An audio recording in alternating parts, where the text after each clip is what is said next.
Господин председателе, барам во дневниот ред да се внесе точка Предлог на закон за изменување на Закон за виното. Со Законот за виното се предвидува минимална цена за откуп на винско грозје во форма на законски заштитен праг, а рано се предвиди можност трговците со винско грозје и винарите таа цена да ја спушта до 8% доколку платат наеднаш, односно доколку за грозјето не плаќаат на рати.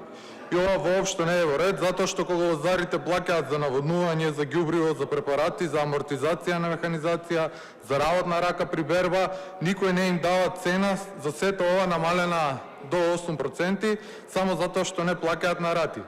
А сите овие работи се со покачени цени, хемиските препарати се покачени од 40 до 60%, работната рака за 20%, ѓубриво за 20% и така натаму.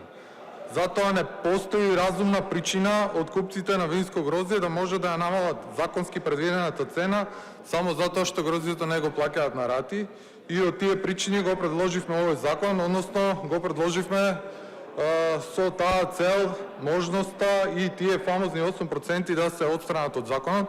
Итната и неодложна природа се однесува на фактот дека гроздоберот ќе почне околу средината на август, па доколку овој закон помине, на трговците со грозје ќе им остане околу 20 дена да се запознаат со измените и да ги направат своите пресметки. Во превод, секој нареден ден е плюс ден за доцнување, и од тие причини барам законот денес да влезе во дневниот ред. Благодарам.